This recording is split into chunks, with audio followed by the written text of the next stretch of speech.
Movie की शुरू में हम टेसा थर्म नाम की एक लड़की को देखते हैं जो कि फोन पर अपनी फ्रेंड से बात कर रही होती है। दरअसल टेसा एक पॉपुलर नोवेल राइटर है जिसने बहुत सारी मिस्ट्री थ्रिलर बुक्स लिखी है।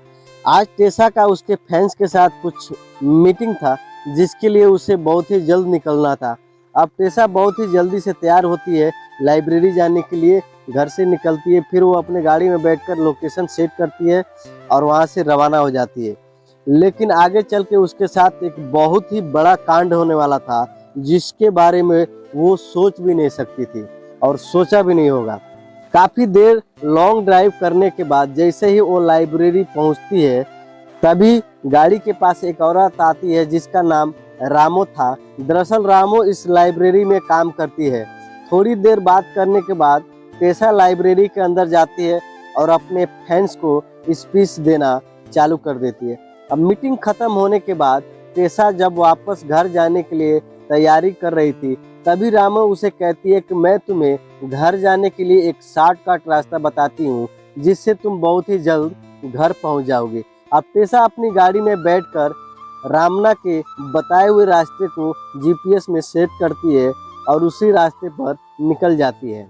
अब टेसा खुशी खुशी नॉर्मल तरीके से उसी रास्ते से अपने घर की तरफ जा रही होती है, यह सोचकर कि वह बहुत ही जल्द घर पहुंच जाएगी। काफी देर ड्राइविंग करने के बाद टेसा की गाड़ी के टायर के नीचे एक लकड़ी आ जाती है। अब टेसा गाड़ी को रोककर जैसे ही नीचे उतरकर देखती है तो वह बहुत ज़्यादा टेंशन में आ जाती है क्योंकि वह कीले उसके टायर में घुस चुके थे और उसका टायर फट चुका था।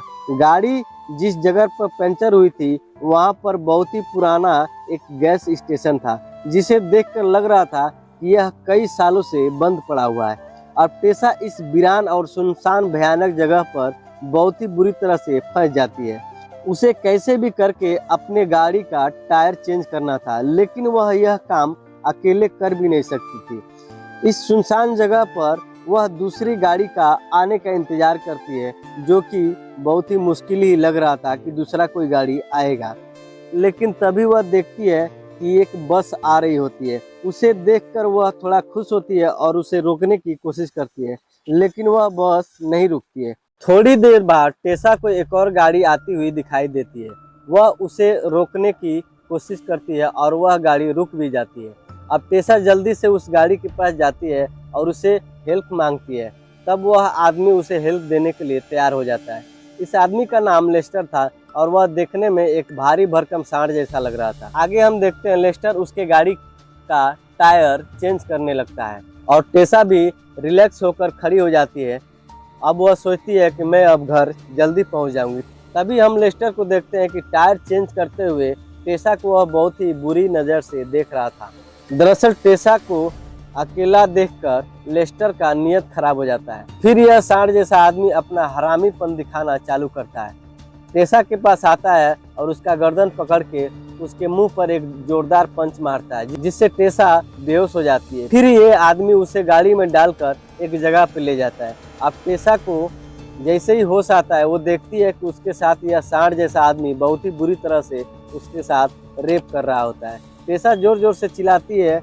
तब ये सांड जैसा आदमी उसे बहुत ही बुरी तरह से मारना शुरू कर देता है लेकिन यह सांड जैसा गेंडा जैसा यह आदमी रुकता नहीं है और उसके साथ 2 बार बलात्कार कर देता है। फिर टेसा अधमरा होकर बेहोश हो जाती है। तब ये आदमी उसे कंधे पर उठाकर जंगल के बीच ले जाता है और पानी में फेंक देता है। टेसा को देखकर लेस्टर को लगता है कि शायद यह मर चुकी है। वो उसका हाथ पकड़ के पानी में घसीटते हुए एक जगह पर ले जाता है और ले आकर उसे छोड़ देता है और खुद वहां से भाग जाता है। लेस्टर के जाने के बाद टेसा अचानक वह होश में आ जाती है और वह पानी में उठकर बैठ जाती है। टेसा जिंदा तो थी लेकिन उसका हालात बहुत ही बुरा हो चुका था।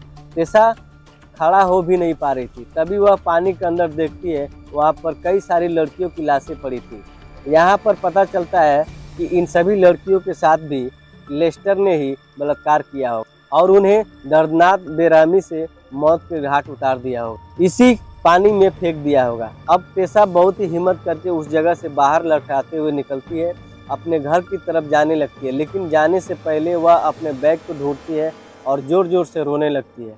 वह अपने साथ हुए भयानक बलात्कार को याद करके बहुत सदमे में जा चुकी थी। उसे समझ में नहीं आ रहा था कि वह करे तो अब क्या करे। अब टेसा को बहुत डरी और लड़खड़ाते हुए अपने घर की तरफ जा रही थी।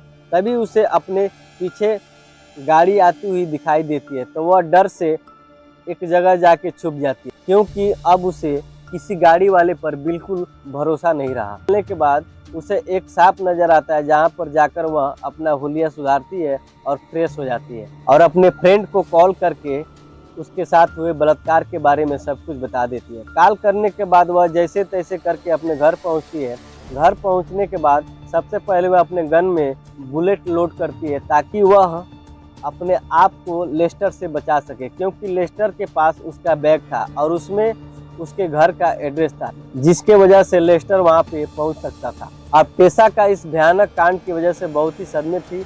ऐसे ही थोड़ा वक्त गुजर जाता है और टेसा पूरी तरह से ठीक हो जाती है। फिर ये लेस्टर से बदला लेने का फैसला करती है और डिसाइड करती है कि चाहे जो कुछ भी हो जाए, उसकी माँ बहन एक करके रहूँगी। फिर उसके पास एक कॉल आता है, जिससे उसे पता चलता है कि उसकी कार रिपेयर हो चुकी है। दरअसल टेसा ने बलात्कार होने से पहले अपनी गाड़ी को वहीं पर छोड़ दिया था। अब टेसा अपनी कार लेने के लिए पहुंचती है, तब वहां पर हमें एक औरत देखने को मिलती है जो टेसा को पूछती है कि तुम्हें यह चोट कैसे लगी। तब टेसा ने इस औरत को अपने साथ हुए बलात्कार के बारे में बता दिया। यह सुनकर वह औरत टेसा को बताती है कि जब मैं छोटी थी तो मेरे बाप ने भी मेरे साथ बहुत ही जुल्म, मार मार कर मेरी आंखें बाहर निकाल दी। फिर थोड़ी देर बाद टेसा अपनी गाड़ी को लेकर घर निकल जाती है। घर आने के बाद वह अपने कंप्यूटर में देखती है, तब उसे पता चलता है कि लाइब्रेरी में रामो ने उसकी एक फोटो क्लिक की थी और उसी ने उसे शॉर्टकट रास्ता जाने के लिए कहा था। टेसा यह दिमाग लगाती है कि आखिर रामो ने उसे शॉर्टकट रास्ता जाने के लिए बार बार फोर्स क्यों की थी। यह उसे समझ में आ जाता है कि रामना ने उसे फंसाने की एक जाल बिछाया था और एक प्लानिंग के तहत जानबूझकर उसे शॉर्टकट रास्ता भेजा था, ताकि लेस्टर रामो का ही बेटा था। इस स्टोरी का अगर पार्ट 2 चाहिए तो हमें कमेंट बॉक्स में ज़रूर बताएं और हाँ, चैनल को ज़रूर सब्सक्राइब कीजिए प्लीज़।